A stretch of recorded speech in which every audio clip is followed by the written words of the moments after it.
Hola, muy buenas lectores de la vida, ¿cómo estáis? Os traemos esta semana otro boletín de novedades, en este caso Milky Way, Ibrea, Ponemont, Panini, un poco mezclado como siempre para variar. Y nada, vamos a meterle caña, como siempre empezaremos por el manga y luego por el cómic americano independiente y novela gráfica, así que vamos allá.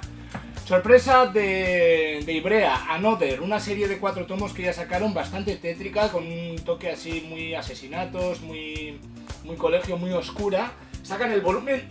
perdón, joder. Sacan el volumen 0. Volumen 0 de esta serie que completaría toda la serie, además viene con cajita con esos 4 volúmenes que ya sacaron.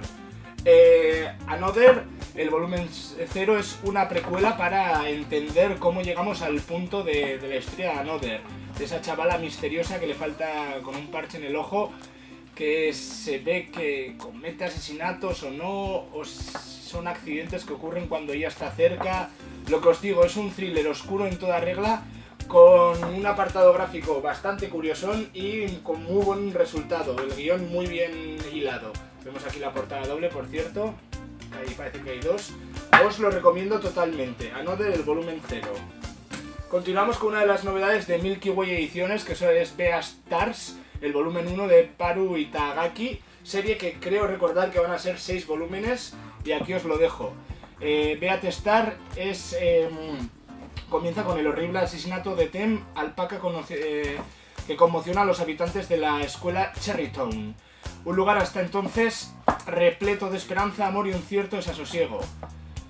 Legoshi, que es un lobo miembro... ahí se ha caído el marcapáginas que viene el regalo. Pues lo que os decía, Legoshi, un lobo miembro del club de teatro, esconde tras su aspecto amenazador un carácter terriblemente sensible. Y entonces con este volumen empieza una obra coral protagonizada por Legoshi y otros animales en la flor de la juventud. Entonces nos marca este mundo animal con ese toque de thriller. Y es un manga, la verdad, bastante bonito y bastante curioso, que va a sorprender a más de uno y una. Muy curioso.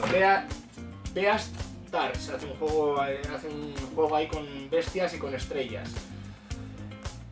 Quinto volumen también de Milky Way Ediciones, de Welcome to the Ballroom.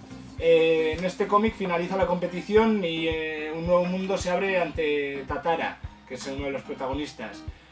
Tatara llega hasta la final de la Copa Tenpei y consigue evitar, después de mucho sufrimiento, que Gahu y Shizuku acaben formando pareja.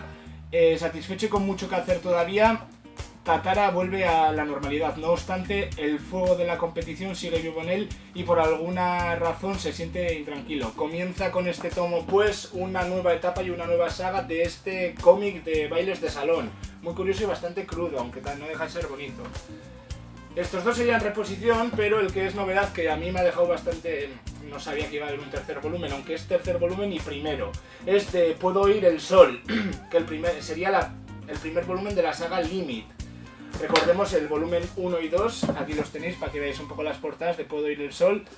Pero a lo que nos concierne es este tercer volumen, que es el primero de Limit. Primer volumen de Limit o tercero de Puedo oír el sol.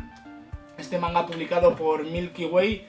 Entonces nos trae la premisa que debido al déficit auditivo de su padre, Koi vive atrapado en su propia soledad hasta que un día el vivaracho Taichi irrumpe en su mundo.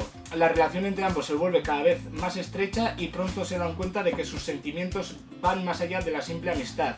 Es entonces cuando Taichi descubre su verdadera vocación, dejando sus estudios y comenzando una nueva etapa con la relación entre Taichi y Kobei. Este es la premisa de este shonen, o sea, de este Shoujo Yaoi, que ha tenido muy buenas valoraciones y tiene muy buena lectura.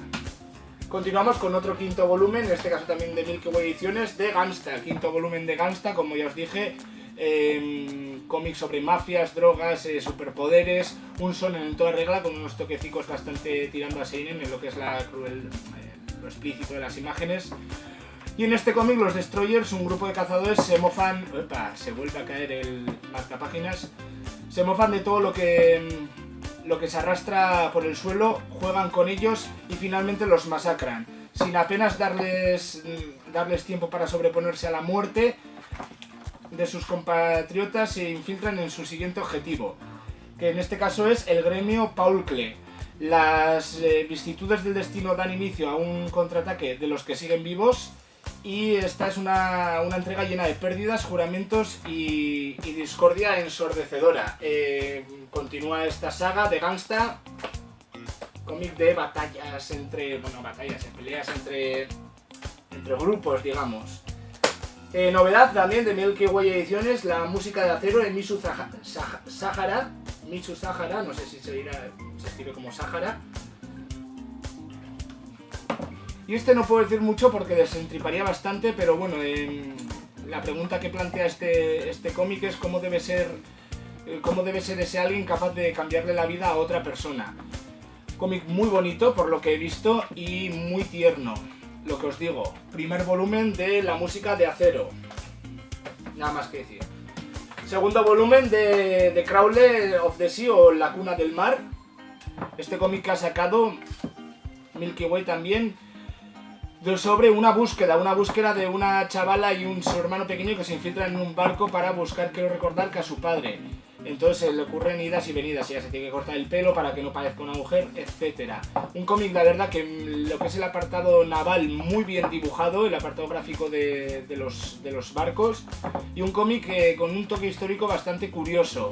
Muy recomendable y a mí me está gustando mucho esta lectura.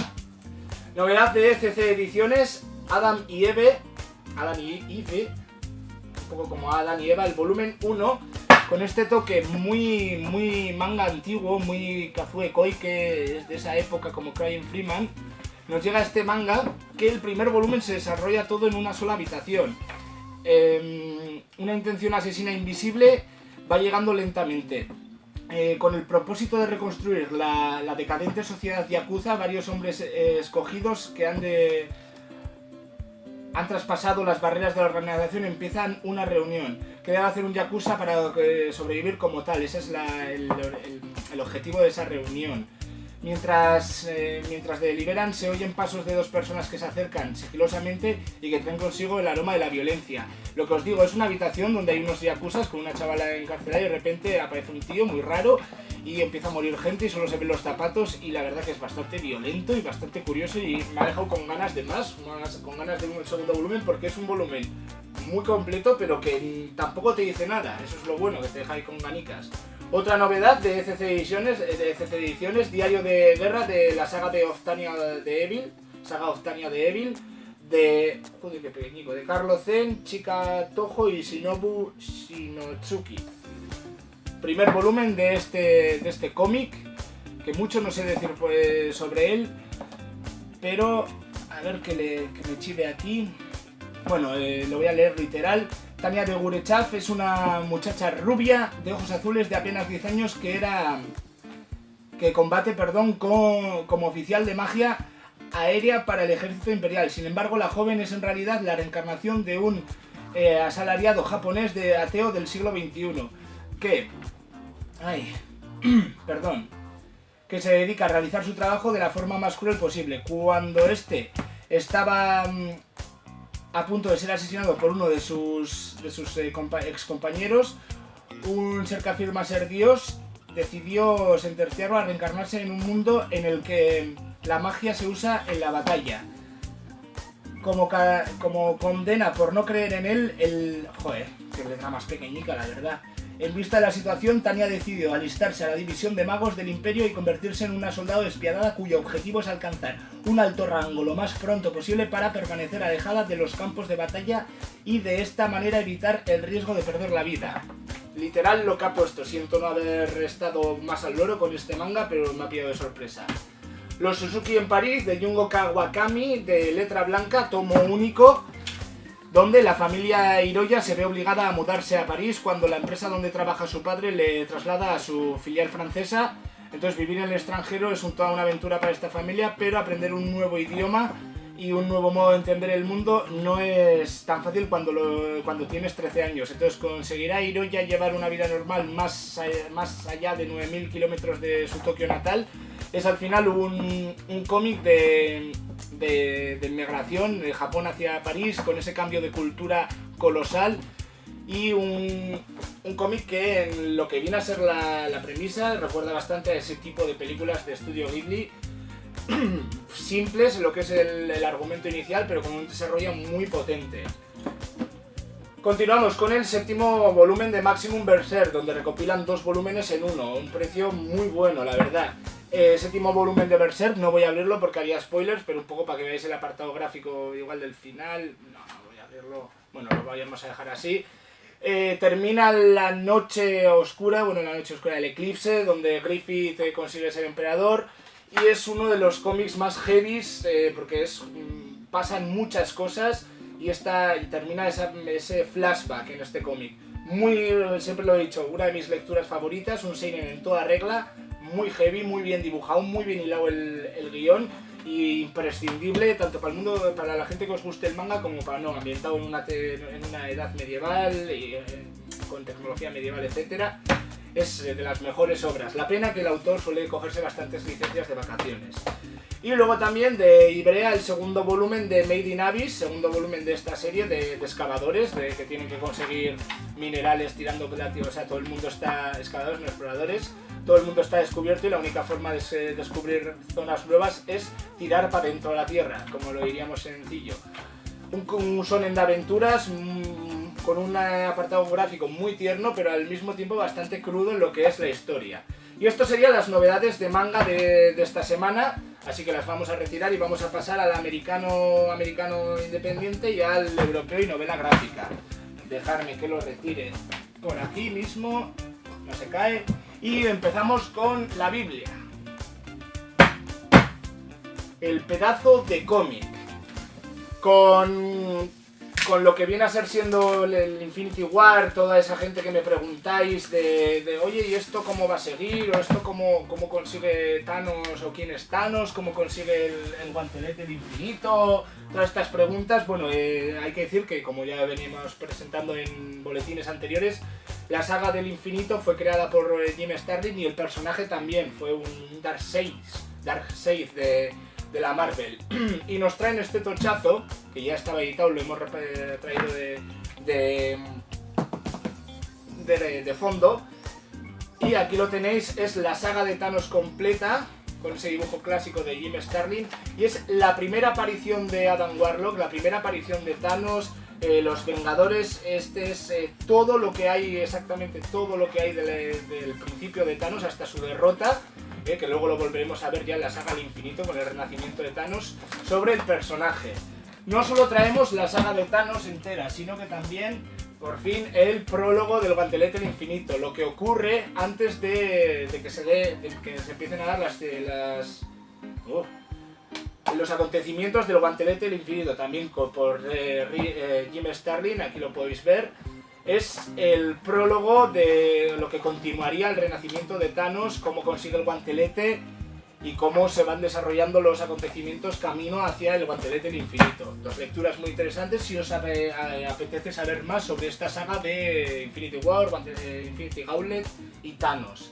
Después nos llega el segundo volumen de La Oveja Samurai. Ya os comenté en el boletín anterior que reponíamos el 1 porque iba a salir sobre el volumen 2 por fin de novedad. Y nada, es como una mezcla entre Samurai Champloo, entre Usagi Yojimbo y entre Afro Samurai. Un cómic histórico del Japón feudal, de esos samuráis, de los reinos daimios, pero con animales como protagonistas. Un cómic muy divertido, un cómic muy bonito y para todas las edades. Vamos así un poco rapidito. Novedad de Medusa Comics, muy al estilo de Calder, llega Death Follows, de Cullen Bunn, que a mí me encanta como guionista. Un cómic tétrico en todo su ser, un cómic de terror, del creador de Arrow County y El Hombre Vacío. Y nos traslada a una granja donde ocurren acontecimientos bastante oscuros, mucho que ver con esa estética Lovecraftiana, con ese mundo de los zombies, de los muertos, de cosas satánicas. Muy recomendable para toda la gente que os guste el terror. No os lo sé yo más porque al final aquí hay bastante, voy cogiendo. De Astiberri llega de Jonah Curdy, que también hizo Un Dios entre nosotros, y hace poco Death Inside, que lo publicó Planeta Agostini. Llega Rumble, el volumen 1, El color de la oscuridad, de Astiberri Ediciones, ahí lo podéis ver. Es un espantapájaros, es un dios guerrero que entra en un bar y mete de lleno a una moderna ciudad estadounidense en un enfrentamiento que ya dura 10.000 años. El equipo formado por el guionista Yona Kurdi de AIDP, La Máscara y el dibujante James Arren, también de Conan el Bárbaro, AIDP, da una vuelta de tuerca a los géneros de fantasía y horror para recrear una historia rebosante de monstruos y criaturas extrañas, pero en la que no falta un acertado toque de humor e ironía. La verdad que ha recibido muy buenas críticas esta colección de Rumble y cabalga ahí entre lo que es el humor, el terror y la fantasía. Muy interesante. Cómic europeo de Art Lablin, llega La Joven Francés. Aquí lo tenéis, La Joven Francés, que es la insomne asistente jurídica francesa Scarlan, es reclutada por el socio más importante de la empresa para la que trabaja y parece destinada a sufrir un importante salto en su carrera. Lo quiera o no, pero cuando su impulsiva amiga Vicky decide aceptar un papel en una serie de televisión y trasladarse a la costa opuesta del país, su confuso mundo interno comienza a implosionar. Una visión personal del caos laboral y la amistad a lo largo del tiempo. La autora ha creado cómics con el seudónimo de Ethan Reilly, un anagrama de su nombre real, durante cerca de 10 años en los que ha ganado varios premios con la publicación de esta obra en concreto. Abandona oficialmente su alias, eso es como curiosidad. Entonces es el debut de esta autora con su nombre real, cómic en blanco y negro, cómic europeo sobre lo que vienen a ser las amistades y los cambios en la vida. Continuamos con una reedición, esperada reedición que también es el volumen 5, que también nos ha llegado, pero voy a enseñar el volumen 1. Esto lo sacaron en su día, también La Cúpula, se descatalogó, pero lo han recuperado, han sacado el volumen 1, lo han reeditado, y el volumen 5, que sería la continuación, de Balas Perdidas de David Lapham. No confundir con el Balas Perdidas que publicó Norma Editorial, nada tiene que ver. Nos trae a una personaje, la pequeña Virginia Applejack, que sueña con convertirse en el enemigo público número 1, y lo cierto es que no va por mal camino, porque los ánimos en la casa están que arden y el ambiente en la escuela es también bastante jodido. Su entorno inmediato perdón, es un caldo de cultivo inmejorable para impregnar una vida delictiva. Virginia no es más que una cría, pero tal vez decida fugarse.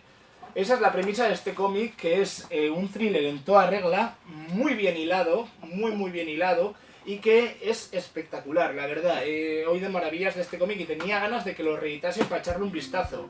Así que, Balas Perdidas de David Lapham. Continuamos con El espíritu del escorpión, la máscara del genocida de Srebrenica, de Fernando Llor y Pablo Caballo, publicado por Evolution Comics. Ahí lo tenéis. ¿De qué va este cómic? Yasmina lleva un tiempo tratando de su infertilidad con Dragan Davik, un terapeuta energético que está alcanzando un gran reconocimiento en Belgrado. Gracias a su discurso y a sus métodos y a su buen hacer, consigue labrarse una reputación, y de ahí que Virginia lo visite. Perdón, Yasmina, me he liado con el nombre de Balas Perdidas. Los avances son lentos pero muy importantes, sin embargo hay algo que Yasmina no sabe. Dragnan no es quien dice ser, en realidad no es más que un disfraz que esconde un criminal de guerra perseguido por todo el mundo. Apartado gráfico espectacular, con esos blanco y negros, y esos recuerda bastante un poco a Neil Gaiman, pero lo que os digo, una novela gráfica que recuerda bastante al carnicero a Harman, el carnicero de Hanover, un poco el From Hell de Alan Moore. Así que os lo recomiendo para toda esa gente que os guste el thriller, pero con ese toquecillo de incógnita y de nerviosismo. Por fin llega el volumen 2 de Jupiter's Legacy, no confundir con El legado de Júpiter, película horrenda que hicieron, de Mark Millar y Frank Welty. Frank Welty, dibujante de, por ejemplo, All Star Superman, que por cierto tienen otra obra ahí pendiente que lleva para editarse ya un añito y pico, que es Jupiter's Circle, pero llega por fin el volumen 2 de Jupiter's Legacy. Aquí lo tenéis, de Mark Millar, uno de los grandes guionistas americanos, con su propio sello, y Frank Welty, un dibujante que a mí me encanta, la verdad, con esos toques así como muy pastel. Las expresiones de este autor son espectaculares. Y este cómic va de que los superhéroes han tomado el control del mundo y juega un poco, da la vuelta. En este caso los supervillanos intentan salvarnos de ellos. es una de las mayores epopeyas superheroicas de esta generación, porque da un poco a ver cómo lo explico. Es un poco como Irremediable e Incorruptible de Mark Waid, pero con una vueltica de tuerca más y toda esa violencia explícita de Mark Millar. ¿Qué pasaría si los superhéroes ganan y se corrompen? Los villanos intentarían salvarnos, un poco como la película Megamind. Así que nada, un cómic muy interesante que le da la vuelta a todo lo que viene a ser lo canonizado del mundo de los superhéroes, que os recomiendo porque garantía Mark Millar, sello Millar. Y llega otro de los grandes. Alejandro Jodorowsky se junta otra vez con Bess, hicieron juntos El Lama Blanco, por ejemplo, una de las más reconocidas entre los dos, y nos trae Juan Solo en formato integral. Aquí, bueno, el color de Bess a mí me encanta, y qué decir de los guiones de Jodorowsky, el Incal, los Metabarones y miles de obras más, Pietrolino, este autor filosófico especializado en psicomagia. Entonces, en este cómic, cuando aparece un bebé abandonado en un cubo de basura de una gran ciudad latinoamericana, todo se tambalea. Es un niño con cola y sus posibilidades de sobrevivir son mínimas. La miseria se expande como las ratas y la sangre es la única moneda de cambio, pero Juan Solo hace mucho más que sobrevivir. Sicario sin piedad ni remordimientos, quiere llegar lo más alto del imperio del crimen posible, una ascensión que le puede costar el alma. Unidos por primera vez en único formato, estos dos de los grandes nos traen esta obra maestra que mezcla épica negra de Shakespeare y Scarface con la mitología griega. Una mezcla explosiva y una mezcla espectacular, y Jodorowsky no soy yo objetivo para decir que alguna cosilla tiene que coger, pero bueno, me encanta. Stropy, se llama Stropy esto, un pequeño chiste de Hugh Hefner. Mark Bell nos trae este cómic alternativo de Stropy, editado por La Cúpula. Bueno, ya un poco al estilo de Fulgencio Pimentel es esta novela gráfica, y cualquier intento de coleccionar un resumen convencional, una sinopsis, una recapitulación o un compendio de las tribulaciones que tienen lugar en estas páginas sería gastar saliva, digamos. Pero pongamos que tenemos un protagonista, que es en este caso Stropy, que es un individuo que trabaja en una línea de producción de una de las fábricas de Monseñor Mostacho, cacique del lugar, y convoca un concurso musical con premios en metálico. Stropy, en maniobra furtiva, se inscribe con una canción de su amigo Clancy el poeta, y el resto de la aventura es una gesta, una policromía y absoluta y ansiedad, esa sería la palabra. Stropy es una fantasía orquestada por Marvel que contiene artefactos imposibles, criaturas desacostumbradas, chistecillos estrambóticos y abismos de pasión. Una movida muy turbia para la cabeza, pero muy interesante. Ese cómic alternativo, de esto hablamos cuando decimos cómic alternativo. Eso. Continuamos. Este lo vamos a abrir para verlo. Chatachan. Nos trae Ponemont de Frederick Biel y Stephanie Piatzek.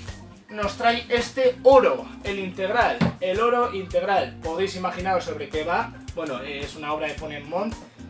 Oh, qué preciosidad, qué preciosidad, qué preciosidad, con carbón, con lápiz, el color original, no parece que tenga ningún proceso digital que va, o sea, es como ver lienzos estas viñetas. Y en el corazón de la jungla de la Guayana francesa, la República tiene un extraño color, el del Amazonas, el oro y la sangre. El oro, al estilo de un western moderno, explora uno de los confines más oscuros de la República Francesa a principios de los años 2000. La calamitosa gestión de la Amazonía francesa por parte del Estado y de los intereses diametralmente divergentes de un puñado de personajes descalabran un poblado confrontado a los sobresaltos y violencias de la fiebre del oro. Digamos que es como una versión moderna de El Dorado. Cómic histórico, cómic de crítica política y cómic de crítica social, muy interesante. Novela gráfica y cañita de la buena. Y empezamos con Yermo Ediciones. Yermo Ediciones nos tiene acostumbrados a ese tipo de... Uy, qué durico está esto. A ese tipo de cómic histórico, y este mes no ha sido menos y nos trae una reedición y un par de cómics históricos. Yermo Ediciones, que ya sabéis que a mí es una de las editoriales que más me gusta de cómo editan los cómics, muy bien cuidados, con mucho mimo. En este caso nos trae Roma, volumen 1. Nos sitúa en 1250 a.C. en una Troya asediada por los griegos. El gran sacerdote Aquilón y el general Leónidas comparten un duro secreto, un pecado original que precipitará la caída de su orgullosa ciudad. De las cenizas de Troya nacerá una ciudad al mismo tiempo protegida, maldita por los dioses. Esa es la primera premisa del cómic. Pero es que este cómic tiene una segunda premisa, que es que en 217 a.C. Roma se ha convertido en una de las mayores potencias del Mediterráneo, a la que solo Cartago disputa la hegemonía. De ahí la pelea entre Aníbal y Amílcar, creo recordar. Y Escipión también. Aníbal, el general cartaginés, conduce a los ejércitos por Italia y derrota a todas las legiones romanas con que se topa hasta llegar a amenazar las propias murallas de la ciudad. Roma, una ciudad inmortal y una maldición eterna.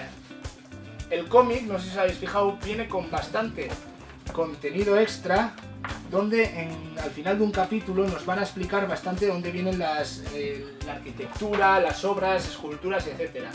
Es un cómic histórico sobre la batalla de Roma y Cartago, que lo comparan con la de Troya y Grecia.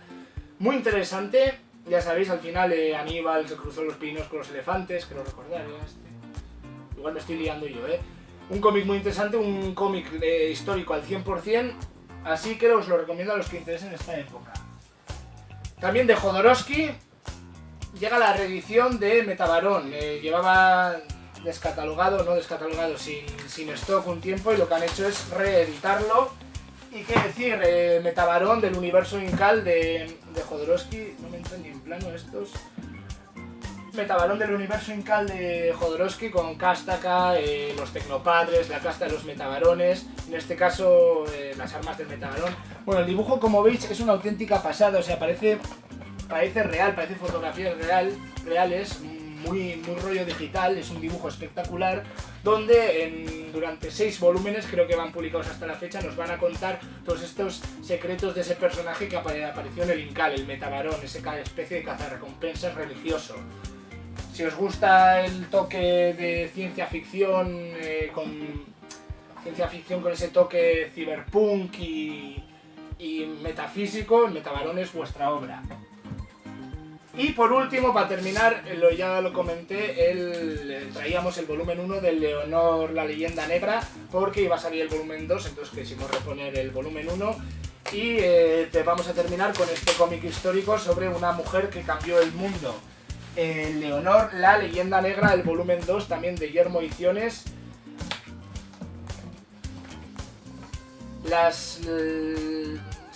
Leonor, una de las reinas de sangre, que eran ambiciosas, hábiles, estadistas, soberanas, burguesas, mujeres del vulgo, no retrocedieron ante nada para saciar su sed de poder, y ellas fueron, como os he dicho, las reinas de sangre. Continúa esta cruzada de Leonor. Y poco más que decir, ya lo dije todo en boletines anteriores, si os interesa buscarlo, creo que era el boletín número 95-94, sobre este gran cómic histórico. Para terminar, traemos algo muy especial.